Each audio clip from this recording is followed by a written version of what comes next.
Hello दोस्तों, आज की इस वीडियो में हम पढ़ने वाले हैं कक्षा 7 की इकाई 6 का रेखीय समीकरण का अभ्यास 6D। मैं आपको चारों सवाल बताने वाला हूँ, वो भी बहुत ही आसान तरीके से। तो चलिए वीडियो को देरी ना करते हुए वीडियो को स्टार्ट करते हैं। तो दोस्तों हमारा पहला क्वेश्चन है, एक समकोण त्रिभुज के दो न्यून कोणों का अनुपात 7:11 है, तो कोणों के मान ज्ञात कीजिए। ठीक, आप यहाँ सबसे पहले देखिए समकोण त्रिभुज कह रहा है। समकोण त्रिभुज क्या होता है? समकोण त्रिभुज यानी कि जिसका कोण 90 अंश का हो। तो दो कोणों का मान मिला के 90 अंश हो तो उसे हम क्या कहेंगे? समकोण कहेंगे। ठीक, अब यहाँ देखिए मैं आपको समझाता हूँ कैसे। मान लीजिए यहाँ पे हमने एक त्रिभुज ले लिया। ठीक, अब ये 90 अंश का है तो ये समकोण त्रिभुज है। तो अब ये देखिए कोणों का मान कितना होता है? 180 अंश होता है। और ये 90 अंश का, तो इन दोनों कोणों का मान मिला के कितना होगा? 90 अंश होगा। तो इन्हीं दोनों कोणों को क्या है? दिया गया। ठीक, तो हम सबसे पहले इनको मानेंगे। तो हम लिखेंगे माना दोनों न्यून कोणों, माना दोनों न्यून कोणों का अनुपात इक्वल टू मान लेंगे ये 7x है तथा 11x है। जब भी आपको अनुपात के रूप में दे तो आप उसके बगल में x मान लीजिए। जैसे अनुपात 7:11 दिया था तो हमने मान लिया 7x तथा 11x है। ठीक, अब हम लिखेंगे यहाँ क्या? प्रश्नानुसार देखिए कह रहा एक समकोण त्रिभुज के दो न्यून कोणों का अनुपात इतना है। तो हम लिखेंगे 7x equal to 11x equal to दोनों कोणों का मान मिला के कितना है? समकोण त्रिभुज है और समकोण त्रिभुज का मान होता है 90 अंश। ठीक, अब हम दोनों को जोड़ेंगे तो 11 और 7 कितना हो जाएगा? 18x equal to 90। तो x बराबर 90 और ये जो 18 है नीचे आएगा, क्या हो जाएगा? भाग हो जाएगा। तो बटे 18, तो x बराबर 18 बचे 90, यानी x का मान कितना आ गया? 5 आ गया। अब हमें दोनों त्रिभुज को निकालना है तो हम लिखेंगे दोनों न्यून कोणों का मान। पहला देखिए कितना था? 7x तथा कितना था? 11x है। अब देखिए 7x का मान कितना आया है? 5 तथा 11 गुणे x का मान कितना आया है? 5। देखिए 7 पचे 35 तथा 11 पचे 55। तो आप दोनों को जोड़िए तो 55 और 35 कितना हो जाएगा? 90 आया ना।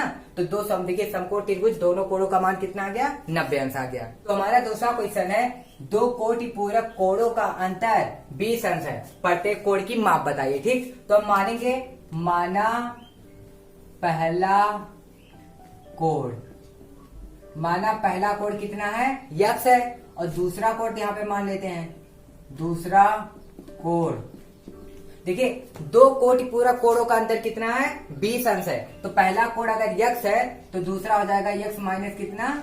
20 अंश। ठीक, अब उसके बाद आप यहाँ ध्यान दीजिए, कह रहा है कोटि पूरक कोण। तो कोटि पूरक कोण क्या होता है? जब दो कोणों का मान 90 अंश हो जाए, यानी जब दो कोणों का मान कितना हो जाए? 90 अंश हो जाए तो उसे हम क्या कहेंगे? कोटि पूरक कोण। जैसे 45-45 90, 50 और 40 90, 60 और 30 90, यानी कि जब दो न्यून कोणों का मान मिलाकर 90 अंश हो जाए तो उसे हम क्या कहते हैं? कोटि पूरक कोण। ठीक, तो हम यहाँ लिखेंगे क्या? प्रश्नानुसार तो प्रश्नानुसार दो कोटि पूरक कोणों का अंतर कितना है? 20 अंश है। तो ये हो गया x। और उसके बाद देखिए इनका अंतर दोनों का ना, और plus x minus 20 equal to कितना? 90। जब दो कोणों को जोड़ेंगे तभी तो कोटि पूरक कोण निकल के आएगा, क्योंकि दो कोणों का मान मिलाकर 90 अंश है। ठीक, तो देखिए x जोड़ेंगे तो 2x और माइनस 20 इक्वल टू कितना? 90। अब हम 20 को इधर भेजेंगे तो ये हो जाएगा 2x इक्वल टू 90। ये देखिए माइनस 20 है तो इधर भेजेंगे प्लस 20 हो जाएगा, तो ये हो जाएगा 2x इक्वल टू 9 और 2 11, 110 हो गया। तो x बराबर 110 और बटे कितना? 2। तो x बराबर 2 पाँचे 10, 2 पाँचे 10, 55 अंश। यानी कि जो हमारा पहला कोण है वो कितना है? 55 अंश का है। तो हम यहाँ लिखेंगे पहले कोण कितना है? x है। x इक्वल टू कितना? 55 अंश। फिर यहाँ लिखेंगे दूसरा कोण हमने कितना माना था? x माइनस 20, यानी कि 55 और माइनस कितना हो जाएगा? 20 आएगा कितना? 35। अब आप देखिए 55 और 35 दोनों को जुड़िए, कितना निकल के आ रहा है? 90 आ रहा है ना। तो दो कोटि पूरक कोणों का अंतर 20 अंश है। ये 20 अंश था।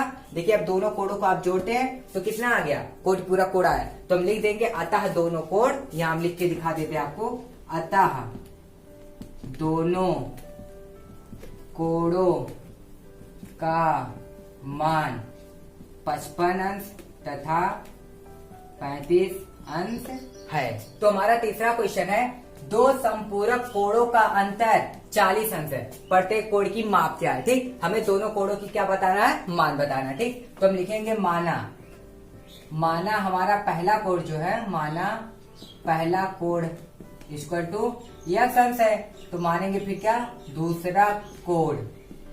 देखिए दोनों का अंतर 40 है ना, तो अगर पहला x है तो दूसरा हो जाएगा x माइनस 40 अंश हो जाएगा ये पूरा। ठीक, उसके बाद आप यहाँ ध्यान दीजिए, हम लिखेंगे यहाँ क्या, प्रश्नानुसार। प्रश्नानुसार जब लिखेंगे तो देखिए दो संपूरक कोणों का अंतर 40 अंश है। अब संपूरक कोण क्या होता है, जब दो कोणों का मान मिलाकर 180 अंश हो जाए तो उसे हम क्या, संपूरक कोण कहते हैं। ठीक, तो देखिए लिखेंगे x और प्लस इसको लिखेंगे x माइनस कितना 40 इक्वल टू संपूरक कोण, मतलब जब दो कोणों का मान मिलाकर 180 अंश हो जाए तो उसे हम क्या कहते हैं, संपूरक कोण। तो हो जाएगा 180। ठीक, अभी देखिए x हो जाएगा प्लस x और माइनस कितना 40 इक्वल टू 180, तो x कितना हो गया 2x और माइनस 40 इक्वल टू 180, तो 2x हो गया 180। और देखिए इस माइनस 40 को इधर भेजेंगे तो हो जाएगा प्लस 40, तो ये होगा 2x प्लस, अब देखिए इसमें जोड़िए तो आप कितना हो जाएगा 0, 8 4 12 के 2 और 1 1 2, तो x इक्वल टू 220 और बटे कितना 2, काटेंगे तो x बराबर 2 1 कम 2 2 1 कम 2 0, 110 अंश आ गया। यानी कि हमारा जो पहला कोण है 110 अंश है। तो हम यहाँ लिख लेते हैं पहला कोण x इक्वल टू कितना 110 अंश। फिर हम यहाँ लिखेंगे दूसरा कोण कितना है x माइनस 40, यानी कि 110 और माइनस कितना 40, तो कितना हो जाएगा 70 अंश। ठीक, अब देखिए आप जोड़िए 110 और 70 जोड़ेंगे कितना आएगा 180 आ रहा ना। तो मैंने आपसे कहा था संपूरक कोण, यानी कि जब दो कोणों का मान मिला के कितना हो जाए 180 अंश हो जाए उसे हम संपूरक कोण कहेंगे। ठीक, तो हम लिखेंगे यहाँ अतः दोनों कोणों का मान 110 अंश तथा 70 अंश है। तो हमारा चौथा क्वेश्चन है, एक आयताकार मैदान 190 मीटर लंबे तार से घिरा है।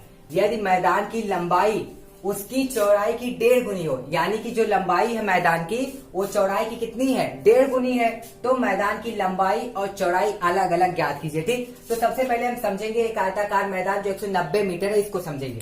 तो आयत मतलब क्या, जिसके आमने सामने की भुजा क्या हो बराबर हो। ठीक, तो देखिए ये जो आयताकार मैदान है उसकी ये जो चारों तरफ घेरा गया वो कितने मीटर से घेरा गया, ये पूरा जो इसका मीटर रेखा जो घेरा गया वो कितना है 190 मीटर है। और ये जो हम किनारे किनारे से इसे घेरते हैं हम इसे परिमाप कहते हैं, यानी हम यहाँ आयत के परिमाप का सूत्र लगाएंगे। ठीक, तो देखिए अब हम इसको सॉल्व करेंगे, तो पहले यहाँ से आप समझिए, यदि मैदान की लंबाई उसकी चौड़ाई की 1.5 गुनी हो तो हम पहले लिखेंगे माना, हम चौड़ाई मानेंगे, माना मैदान, या लिख दीजिए आप आयताकार, माना आयताकार मैदान की चौड़ाई, माना आयताकार मैदान की चौड़ाई कितना है x मीटर है।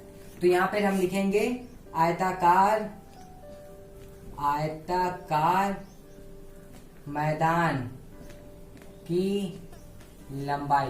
अब देखिए मैदान की लंबाई चौड़ाई की 1.5 गुनी है, 1.5 गुनी यानी कि 1.5 x मीटर। ठीक, अब हम यहाँ लिखेंगे क्या, प्रश्नानुसार। देखिए क्या कह रहा है, एक आयताकार मैदान 190 मीटर लंबे तार से घिरा है, यानी जो आयताकार मैदान का परिमाप, आयताकार मैदान का परिमाप कितना है 190 मीटर है। ठीक, अब यहाँ हम सूत्र लगाएंगे आयताकार मैदान का परिमाप, तो आयत का परिमाप बराबर होता है 2 ब्रैकेट में लंबाई और प्लस क्या होता है चौड़ाई। ठीक, इक्वल टू हो जाएगा 190। तो आयत का परिमाप का सूत्र हो गया 2 ब्रैकेट में लंबाई प्लस चौड़ाई इक्वल टू 190। तो 2 हो गया, लंबाई हमारा कितना है 1.5 x मीटर प्लस चौड़ाई कितना है x मीटर इक्वल टू 190। अब ये होगा 2। अब हम इसको दोनों को जोड़ेंगे तो यहाँ देखिए 1.5 यहाँ पे, एक यहाँ पे हो जाएगा 2.5 x इक्वल टू 190। अब इसका गुणा करेंगे तो हो जाएगा, देखिए 2 5 10 के 0, 1 बाद लगा 0.2 दूना 4 5 x इक्वल टू 190, तो हो जाएगा 5x इक्वल टू 190। तो x बराबर 190 बटे 5, तो x इक्वल टू देखिए यहाँ पे हो जाएगा कितनी बार जाएगा 5 3 15 और बचा कितना 4, 5 8 40, यानी जो ये चौड़ाई इसकी है मैदान की, आयताकार मैदान की चौड़ाई वो कितनी है? 38 मीटर है। ठीक, उसके बाद देखिए क्या दोनों का अलग अलग बताना है ना, तो हम लिखेंगे आयताकार मैदान की चौड़ाई। चौड़ाई यक्स माना था हमने, यक्स की जगह पे हम रख देंगे कितना? 38 मीटर। फिर हम यहाँ लिखेंगे आयताकार मैदान की लंबाई कितना है? 1.5 यक्स इक्वल टू 1.5 इंटू, अब देखिए ये यक्स का मान कितना है? 38 हम यहाँ रखेंगे, तो हम यहाँ देखिए गुणा करेंगे तो 38 गुणे हो जाएगा 1.5। तो यहाँ देखिए हम गुणा करेंगे, 5 8 40 के 0 हाथ लगा 4 5 15 और 15 4 19, 1 8 8 1 3 3, ये 0 हो गया 9 8 17 3 1 4 1 5, एक अंक बाद दशमलव होगा, एक अंक बाद लगाएंगे कितना आ गया? 57, यानी ये कितना है? 57। तो आयताकार मैदान की चौड़ाई कितनी है? 38 मीटर है और आयताकार मैदान की लंबाई 57 मीटर है।